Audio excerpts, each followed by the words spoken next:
I was the child they always forgot, until I bought their favorite place and came back. I don't know why I'm writing this. Maybe just to get it out of my system. Maybe because I'm still shaking from what happened last weekend. Maybe because I want someone, anyone, to know what it's like when the people who were supposed to love you the most, just didn't. I'm 35. My name is Melissa. And last week, I bought the old family beach house. The one with the sun-bleached porch swing and salt-stained windows. The one my parents sold off a decade ago to save money, after telling me I couldn't contribute, because it's a family matter. That house was the last place I remember all of us being together before I became invisible. I was the child they always forgot. Not in a movie tragic way, with evil stepmothers or abusive fathers. No, my story is quieter than that. More insidious. I was just overlooked. Not beaten, not hated, just consistently, thoroughly ignored. My older sister Lisa was the golden girl. Prom queen, perfect GPA, married a surgeon. My younger brother Jason was the baby, the charming screw-up who never got punished for anything because boys will be boys. I was the one in the middle, too quiet, too ambitious, too different. My mom once forgot to pick me up from soccer practice, 3 times in one season. On my 16th birthday, they gave me a card with Lisa's name in it. No one noticed. So I left. I got out. Moved to New York, clawed my way into Columbia Business School, graduated top of my class. Took the graveyard shifts, worked every holiday. When other people were at brunch, I was in boardrooms full of men who thought my voice was too soft to matter, until I made them money. A lot of money. Last month, I became the youngest female VP in the history of the company. Global strategy, international expansion, they even offered to relocate me to Hong Kong. I said yes before the sentence was out of their mouths. No one in my family congratulated me. Because they didn't know. Because they never ask. So I made a decision. Petty? Maybe. Vindictive? I don't think so. But poetic? Hell yes. I contacted a real estate firm, used a shell company, and bought the beach house. Quietly. Legally. No family name attached. It had sat empty for months after the last buyers divorced. I made a few upgrades, not too flashy, just enough to make it shine again. Then I told my family I was hosting a reunion.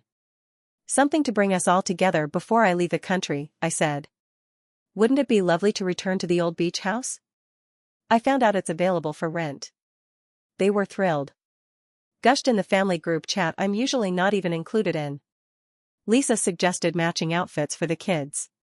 Jason asked if there'd be a boat like old times. My mom said she'd bring her famous blueberry cobbler. I nodded, smiled through the phone, and booked them all flights. They have no idea I own it. Not yet. This isn't about revenge. It's about finally being seen. On my terms. In my space. They forgot me for 30 years. This weekend, they'll remember.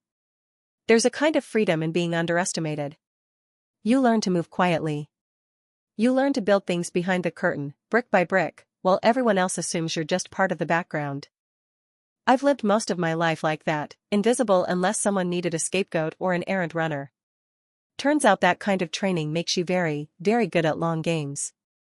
The beach house sale went through in February. My name's not on it, technically, it belongs to an LLC registered in Delaware. I paid in cash. Bonuses, options, a few smart crypto moves years ago. I'd been saving for something permanent. Something mine. That house is 2 stories of weather-beaten wood and rusted charm, right on the edge of the North Carolina coast. The porch still creaks when you step on the 3rd plank from the left. The wallpaper upstairs is still peeling in that corner where the sea air leaks through. I kept it all. I wanted it to feel familiar. Real.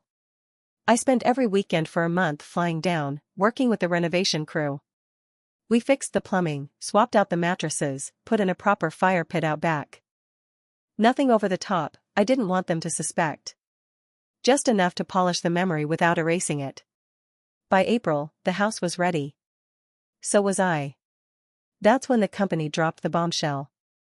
I was on a call with our CEO, The kind of call where your whole career hangs on how calmly you say of course. He told me they were expanding our Asia-Pacific division, that we needed someone with experience, someone who could lead with authority. "You're the one I want in Hong Kong," he said. I said yes before he finished the sentence. Not because I was dying to leave, but because part of me knew this was the final door. The last move on the chessboard. I told my family I'd gotten a promotion. Left out the details. Said I wanted to do something special before the move. Something nostalgic. Lisa was the first to respond, of course. The beach house? That'd be perfect. OMG, do you remember our sandcastle competitions? I still have that photo of Jason with seaweed on his head. Jason replied with a thumbs up emoji. Classic. Mom sent a voice note, she's still not great with texting. She sounded breathless, like she was 20 years younger. Melissa, that would be so lovely. Are you sure you want to go through all the trouble? I know you're busy. Busy. That's what she always called my life. As if my success was just an inconvenient distraction from her real kids. I said, it's no trouble. I already arranged everything. I didn't tell them I'd booked them each a private room. Or that I'd hired a chef. Or that the house now had a climate-controlled wine cellar. I just said, pack light. It's going to be a beautiful weekend. The morning they arrived, I stood at the upstairs window, watching their rental cars pull in one by one.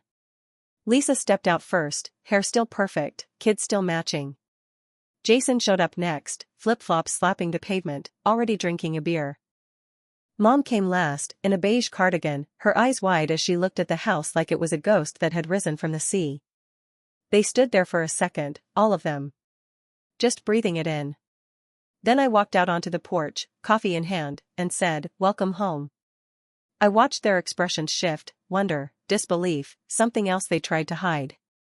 Lisa blinked. "This place looks, wow." Jason let out a low whistle. "They really fixed it up, huh?" Mom didn't say anything. Just touched the porch railing like it might crumble under her fingers. And then, like clockwork, they moved on. Took selfies, herded the kids inside, called dibs on rooms. Not one of them asked who rented it. Not one of them thought to ask how. Of course not. Melissa doesn't do grand gestures. She's the one who picks up the check at lunch. The one who sends birthday cards 2 days early and never complains when no one replies. Let them keep thinking that. For now. You learn a lot about people when they think they're guests, not witnesses. That first night, I watched my family settle in like they owned the place. Lisa unpacked matching swimsuits for the kids. Jason cranked up music from his phone and put his feet on the coffee table. Mom floated from room to room like she was revisiting a dream. None of them asked about the host. We sat out back on the patio as the sun went down. The ocean shimmered just like it used to, gold and glassy, the air thick with salt and secrets. Everyone had a drink in hand. Lisa's husband couldn't make it, again. Jason's girlfriend of the month had suddenly cancelled. So it was just us. Like old times. Except not. They laughed about old stories. Lisa reminded everyone how she won the sandcastle contest 3 years in a row. Jason joked about how I always got sunburned. I smiled. I didn't remind them that it was because they always forgot to pack sunscreen for me. They never noticed the chef who brought out dinner. Never asked how I found the place or who booked the private setup on the beach. Jason said, "This must have cost a fortune," between bites of lobster. Lisa said, "Whoever owns this now, they really did it right." I just refilled my wine and changed the subject. The second day, the cracks started to show. That's how it goes with my family, 3 hours of polite, 3 days of passive-aggressive. Lisa started getting annoyed that one of the bedrooms didn't have a desk for her laptop. Jason griped about the coffee being too fancy. And Mom kept asking when the actual host would show up. As if I were just some stand-in. On the second night, I took them all out to dinner. Four Seasons, oceanfront, rooftop view. Reserved the private dining room. Crystal glasses, white linens, waitstaff like ghosts. The kids stayed behind with a sitter I'd hired, someone with a PhD in early childhood development and a CPR card in her wallet. They didn't question it. We sat around that table, and for a moment, I felt like I was floating above the whole thing. Like I could see the theater of it, Lisa adjusting her necklace, Jason scrolling his phone under the table, Mom smiling too wide because she didn't understand the menu. They ordered steak and truffle risotto. I let the sommelier pick the wine. Toward the end of the meal, the waiter brought out a dessert, a dome of dark chocolate dusted with edible gold. Beside it, folded carefully, was a newspaper. Today's edition of the Wall Street Journal, right there on the front page, my face. Global executive named youngest female VP in firm's history. Jason choked on his drink. Lisa leaned forward so fast her wine nearly spilled. Mom just stared. I didn't say anything. The waiter smiled and said, "Congratulations again, Ms. Hartman." Lisa's voice went sharp. "Wait, you?" I nodded, slow. "Yeah. That's me." Jason let out a low whistle. "Jesus, Mel. You're in the journal?" Mom reached for the paper like it might bite. "When did this happen?" I shrugged. "A few months ago." Lisa looked wounded. "And you didn't tell us?" I didn't think anyone would care. The silence that followed wasn't loud, it was heavy. Like water pressing in from all sides. And then Mom said, "Well, this must have taken a lot of help. I mean, someone must have guided you. That world is intense. That world. As if it's some foreign country I accidentally wandered into." "No," I said, keeping my tone even. "No one guided me. I worked." Lisa looked away. Jason gave me a look I couldn't read. "And Mom?" She smiled, tight, brittle, like it hurt her. "Well," she said, "good for you." We didn't stay long after dessert. Back at the house, Jason pulled me aside in the kitchen. He was still holding the newspaper. "This is a big deal, Mel." I nodded. "Yeah. Why the beach house, though? Why now?" I looked at him. Really looked. He still had that boyish charm, the smirk, the shrug, the way he never really faced you head-on. "Because," I said, "I wanted to see what home felt like when I wasn't invisible." He didn't respond. Just tapped the edge of the newspaper against his palm and walked away. The third day always tells the truth. It's when the novelty wears off, and people stop performing. When the little things, the crumbs, the eye rolls, the sighs, start to speak louder than the words. That's when you see them. Really see them. That morning, I woke up before everyone else. Poured myself a cup of black coffee and stood barefoot in the hallway. I walked slowly, listening to the creaks in the floorboards, the ocean outside tapping against the sand. This house, my house, had never been this quiet when we were kids. Back then, it was chaos. Sticky floors, towels everywhere, Jason's toys underfoot, Lisa hogging the bathroom mirror. I used to sneak out to the porch just to read in peace. I'd sit with a book on my knees and pretend the waves were applauding just for me. Now, the rooms were pristine. Ordered. Controlled. And empty. I made breakfast, fresh croissants, farm eggs, berries from the market, and laid it out in the kitchen. When Lisa walked in, she barely looked at me. "Is the Wi-Fi still down?" she asked. I shook my head. "I upgraded the system. You should have your own signal." "Oh. Okay." She didn't thank me. Just tapped at her phone like it owed her something. Jason came in next. Still shirtless, still barefoot, still with that same boyish energy that used to charm the teachers and get me grounded. "Damn, this place is loaded," he said, eyeing the espresso machine. "You must have paid a fortune for the rental." I said nothing. Let him fill in the blanks. He poured himself coffee and asked, "So, this Hong Kong thing. Is it permanent?" "Maybe," I said. "Depends on how things go." He nodded like he understood something he didn't. Mom came in last, wrapped in a robe, her hair in soft rollers like she was trying to roll back the years. "Oh, honey," she said, looking at the spread. "You didn't have to do all this." That's the line I've heard since I was 12. You didn't have to. As if effort, from me, is always a surprise. She sat beside Lisa, who was already complaining about the kids having nothing to do despite the fact that I'd hired a private swim instructor, a movie night setup, And even stocked the garage with beach games. They hadn't even noticed. I just wish there was a bit more structure, Lisa said. Everything's too calm. Mom nodded. It's a lovely house, but it's not quite the same, is it? No. It's cleaner. Safer. It doesn't smell like old mildew and broken promises. But I just smiled. Later that afternoon, I found Jason in the garage, poking around. He turned when he saw me. This your SUV outside? I nodded. Damn. You always were low-key rich, huh? I raised an eyebrow. You think I was low-key rich? He laughed. Alright, high-key. But still, this is some next-level stuff, Mel. This place, it's nicer than I remembered. Things change. He looked at me for a second. You've changed. No, I said. You're just finally paying attention. He didn't argue. That night, we built a fire on the beach. I brought out wine, marshmallows, the works. The kids ran wild for a while, then collapsed in a pile of blankets.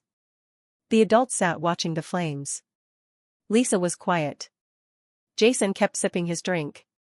Mom stared at the fire like it was saying something to her. I still remember the first time your father brought us here, she said. We didn't have much, but he made it feel like everything.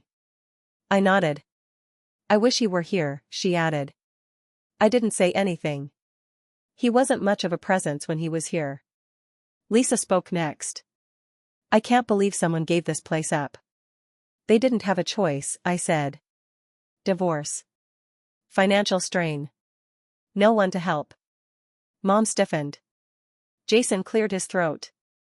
You know a lot about the owners. I should, I said. They signed the deed over to my company 4 months ago. Silence. Long and cold. Lisa blinked. Wait. Your company? I sipped my wine. Let it breathe. I own it, I said. The house. The land. All of it. The fire cracked like a gunshot. Jason muttered, no way. Mom stared at me like I'd just spoken a different language. You bought it, she said. Yes. Lisa's voice rose. Why didn't you say anything? Because no one asked, I said. They all went quiet. For the first time all weekend, they looked at me. Really looked. And I didn't flinch. The beach house was silent after the fire died out. Jason and Lisa had taken their kids back inside. Too awkward now, too many new truths circling like sharks in the water. But Mom lingered. She stayed in her chair, blanket wrapped around her shoulders, wine glass untouched. The flames were down to embers, flickering orange and ash. The sky above us was wide open, stars scattered like someone had spilled salt across a dark table. She didn't look at me right away. Just stared into the coals like they might spell out an answer. I didn't know, she said finally. I said nothing. Let her sit with the silence. She tried again. I didn't know you felt left out. I turned toward her, slowly. No. You didn't care. That landed. She winced. Not like I'd slapped her, like I'd told her something she didn't want to believe but already knew was true. I always tried to treat you all fairly, she said weakly. No, I said, voice steady. You treated us like characters in a play. Lisa got the spotlight. Jason got the laugh lines. I got stage crew. That's not fair. Isn't it? I leaned forward, elbows on my knees. You missed every parent-teacher conference after 6th grade. You forgot my piano recitals. You told me not to make a fuss when I got into Columbia. You told people I was working too much when I made partner. She blinked fast. Took a breath. You never told me how much that hurt. I shouldn't have had to. She looked down at her hands. Turned the wine glass in her fingers like a rosary. Your sister had so much going on, she said quietly. Jason was always a handful. You seemed fine. No, I said, calm and cold. I was quiet. That's not the same thing. We sat there for a minute. The waves rolled in, then out again. I don't know what I expected, maybe an apology. Maybe a breakdown. Maybe even a denial. But what she said next surprised me. I don't think I knew how to love you, she said. That one hit harder than anything else. Not because it was cruel. Because it was honest.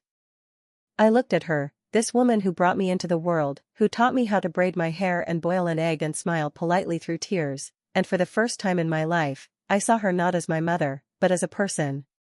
Flawed. Fragile. Trying to rewrite a book after it's already printed. I didn't ask you to love me perfectly, I said. I just wanted to be seen. She nodded slowly, like that sentence hurt to swallow. I see you now, she said, voice cracking. It was a start. Not forgiveness. Not healing. Just the first brick in a bridge that may never be finished. I stood up, brushing sand off my jeans. You should get inside, I said. It's cold. She nodded again. Didn't move.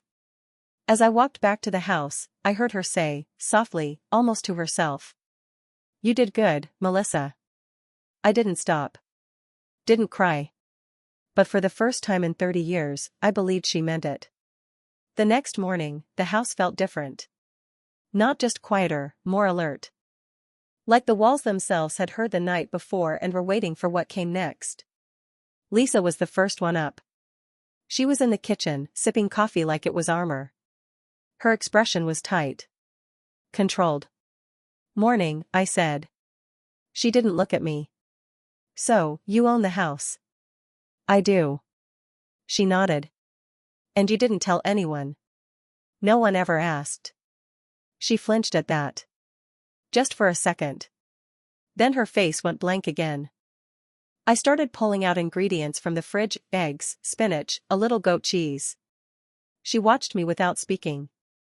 You know, she said finally, it's not like we meant to leave you out. I cracked an egg into a bowl.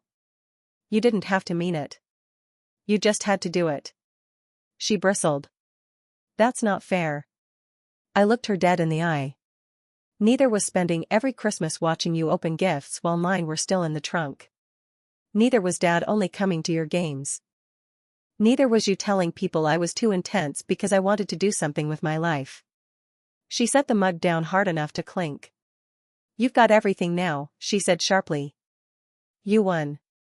Okay? You're the successful one. You have the money, the title, the beachfront house. Why keep twisting the knife? I looked at her for a long moment. This isn't about winning, Lisa. It never was. I didn't come back to rub it in your face. I came back to show you what it could have been, if you'd believed in me. If any of you had. That shut her up. Jason came in next, bleary-eyed and rumpled. He took one look at us and said, Jesus, did I miss another fight? Lisa stormed out before I could answer. Jason grabbed a slice of toast and leaned against the counter. She's pissed. She's not the only one. He nodded slowly. You know, I always figured you'd end up in some office with a window. But I didn't know it'd be this big. I didn't respond. He chewed for a second, then added, You think you're better than us now? That made me laugh. Not kindly. No, Jason. I've always been better than you. You're just seeing it now. He blinked. Damn. That's cold. It's honest. He nodded again. Fair. Later that afternoon, I took them all into town.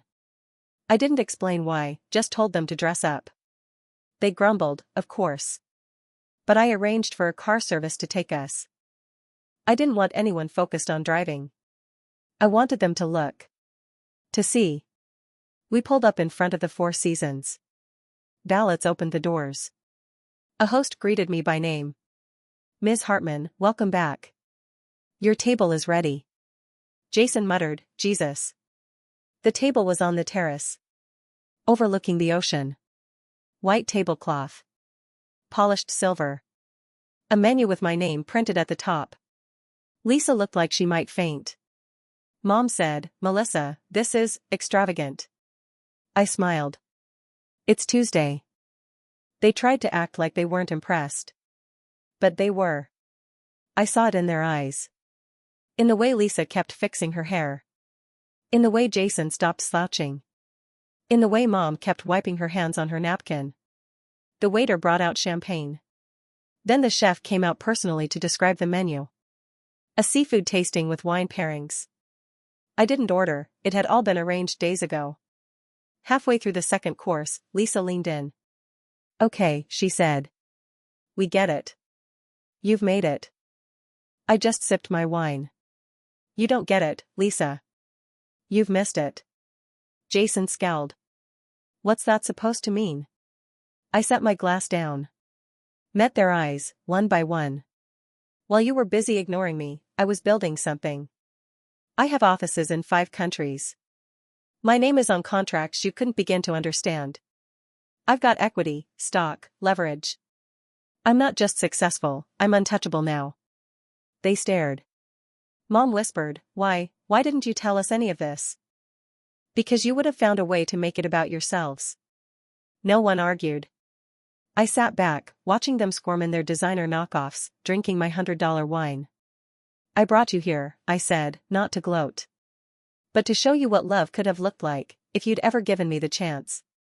Then dessert came out, another gold-dusted dome, like the night before. But this one had something different. A single, engraved card tucked inside. It read, Power isn't about revenge. It's about choosing who gets to sit at your table. I didn't say a word. I didn't have to. They didn't speak in the car ride back. The silence was thick, not awkward, not tense. Just hollow.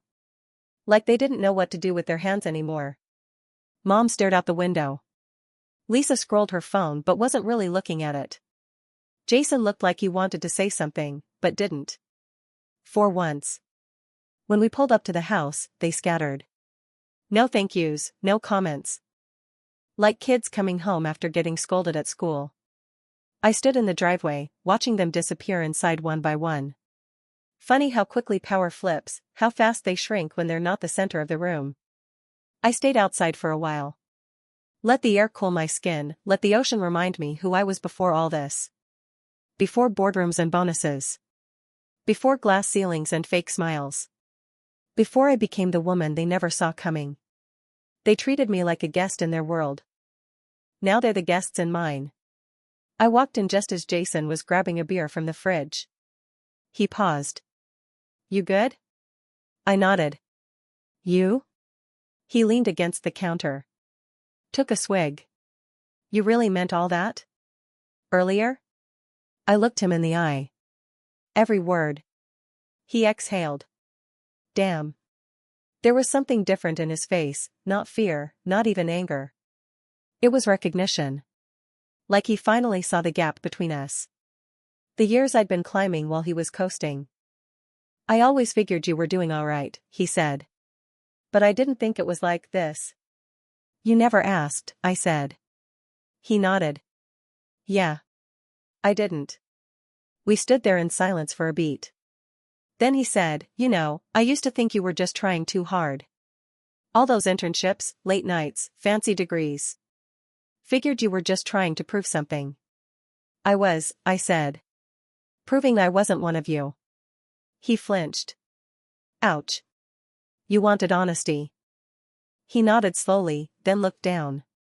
I guess I thought we were close, once. As kids. I tilted my head. Maybe we were. Before Dad started calling you the man of the house. Before Mom started comparing me to Lisa every week. He didn't argue. After a moment, he said, you think there's still a way back from all this? I shrugged. That's not up to me.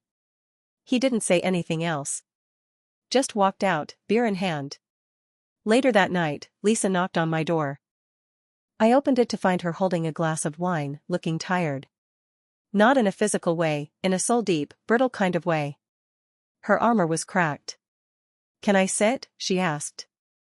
I nodded, and we moved to the balcony. The waves were black and silver in the moonlight.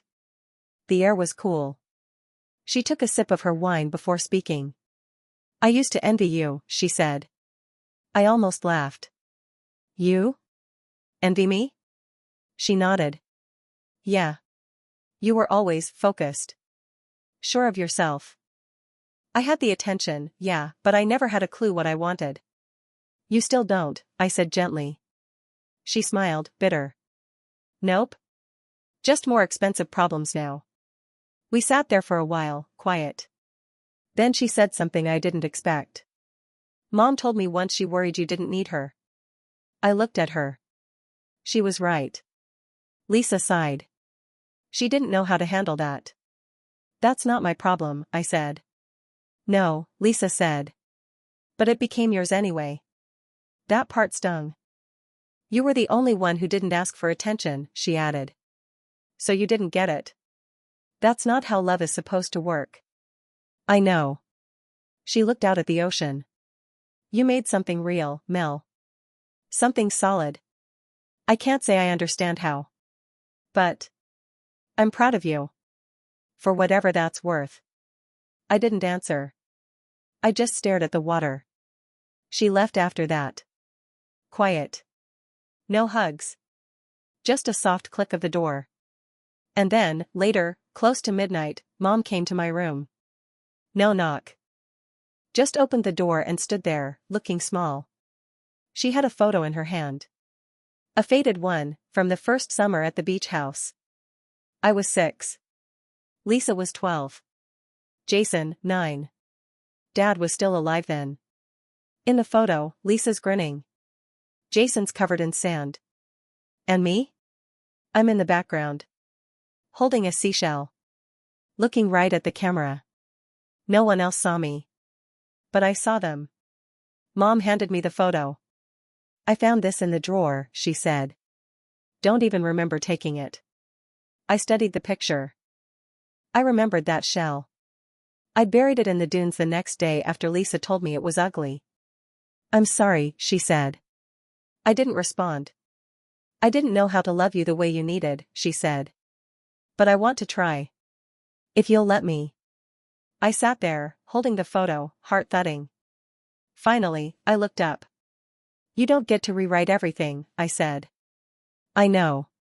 But you can start by saying it out loud. She looked confused. Saying what? That you were wrong. She blinked.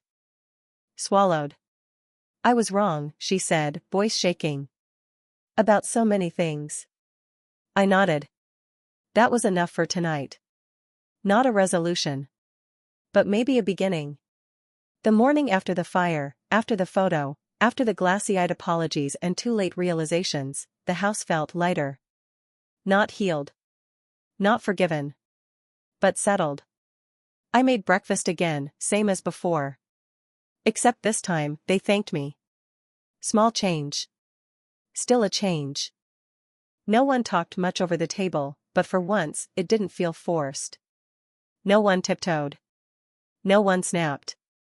It was like the performance had ended, and the real people underneath were just sitting in the aftermath, unsure how to act without scripts. Around noon, I called everyone into the living room. Lisa sat on the edge of the couch, legs crossed, arms tight.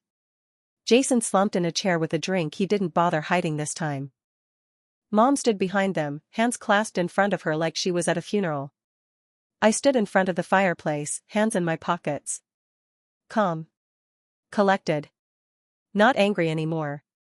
Just done waiting. I'm leaving for Hong Kong next week, I said. Jason raised his eyebrows. Lisa blinked. Mom already knew, but hearing it out loud hit different. It's not a vacation. It's a relocation. I'm taking over the expansion division. I'll be running a team of over 200. 3 years, minimum. Probably more. No one spoke. I bought this house not to show off, I continued. Not to throw it in your faces. I bought it because it was the only place we were ever, almost a family. I let that sit. Let the weight of it press down. I wanted to fix it. Not just the roof or the floors, everything. I wanted to take something broken and make it whole again. On my terms. Lisa looked away. Jason tapped his glass. Mom was just still. I've hired a caretaker, I said. The house will be maintained, seasonally prepped. I've also set up a trust for the property. It'll cover taxes, maintenance, insurance. It's all handled. Jason leaned forward. So, you're selling it? I looked him straight in the eye. No. I'm preserving it. That got their attention. I'm going to let it be used, by people who need it. Women rebuilding after divorce. Families healing after grief. Teens aging out of foster care who need somewhere to land. It's going to be a place for second chances. Lisa opened her mouth. Closed it. Then whispered, "You're turning it into a shelter?" "Not quite," I said. "More like a retreat. But yes, the foundation paperwork's already filed. It'll be a nonprofit. My firm's matching my startup funding. And I'll be overseeing it, remotely." Jason was blinking like he couldn't process it. "Why?" he said. "Why not keep it, for us?" I gave a small smile. "Because you never wanted it." "Not really. You wanted the memory. You didn't want to take care of it." "I did." Mom finally spoke. "That's beautiful, Melissa." I turned to her. "It's necessary." She nodded slowly. "And, will we be allowed to come back?" I looked at her. "You're not banned. But this place isn't for us anymore. It's for the people we used to be. The ones who needed a place like this and didn't have one." Lisa spoke softly. "That girl on the porch with the book." Jason added, "That kid who didn't have sunscreen." I didn't say anything. I didn't need to. "I'll let you stay here until Sunday," I said. After that, the next family comes in. A mom and her son. He's 10. Just got out of the hospital. She hasn't had a stable place in over a year. Mom whispered, "You already planned it." I nodded. I've been planning it for years. I walked toward the door, but before I left the room, I paused. "One more thing," I said. "I didn't do this to prove anything to you. I did it to prove something to me, that I could take everything you ignored, everything you forgot, and turn it into something that mattered." Lisa's eyes were glassy. Jason looked stunned. Mom just nodded, slowly, like she was finally starting to understand the language I'd been speaking all along. And then I left them in that room, the same room where they'd once laughed without noticing I wasn't in the frame. Now the frame was mine. And they were the ones trying to fit into it. I left early on Sunday. Didn't wait for the tearful goodbyes or last-minute hugs. Didn't wait for Mom to say something careful or Lisa to ask for a copy of the trust paperwork or Jason to crack another joke just to avoid feeling things. I'd already packed the night before. Just one bag. My assistant had arranged the Hong Kong flight, business class, non-stop. Company car would be waiting at the other end. Apartment keys delivered to the office. Everything neat. Sharp edges. Just how I liked it. But first, one more look. I walked through the house slowly, barefoot, coffee in hand. The living room still smelled faintly of firewood and sand. Upstairs, the beds were made. I'd made them myself. Not out of habit, out of respect. The way you leave something when you know someone else will need it soon. I walked to the porch, the same one I used to escape to when no one remembered I was there. The morning light was soft, milky blue, the waves slow and lazy. The ocean didn't care who got the most attention growing up. It didn't pick favorites. It just kept showing up, day after day, asking nothing and giving everything.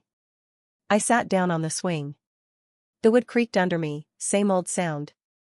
Familiar. Steady. And for the first time in years, I let myself feel it. Not grief. Not bitterness. Relief. Not because I'd won some battle. Not because I'd forced them to see me. But because I'd finally stopped waiting. I used to think love had to be earned. That if I just worked harder, got smarter, achieved more, they'd notice. They'd open their arms. They'd say, "There you are. We see you now." But they never did. Not really. And that's okay. Because I see me now. That girl on the porch, holding a book in a too big sweatshirt, hoping someone would ask her what she was reading. She doesn't wait anymore. She builds. She moves forward. She chooses. A car pulled into the driveway, the next family, right on time. A woman stepped out, holding her son's hand. He looked up at the house like it was magic. Like it couldn't possibly be real. She looked tired. Like she hadn't had a moment of quiet in years. I waved from the porch. She waved back, cautious. "Is this it?" she called out. I stood up. "It's all yours." She smiled. The boy ran ahead. She called after him gently, with a voice full of love and exhaustion and maybe a little hope. I walked down the steps, handed her the keys, and gave her the only thing I had left to give. "It's safe," I said. "It's yours for as long as you need." She nodded. Her eyes were full but not overflowing. As I got into the car and pulled away, I didn't look back. There was no need to. What I'd built would stand without me. That's what real power is. 3 weeks after I landed in Hong Kong, my mother sent a postcard. Not an email. Not a text. A handwritten postcard with a photo of the beach house on the front. Probably from the gift shop down the road. She wrote. "The porch swing is still creaky.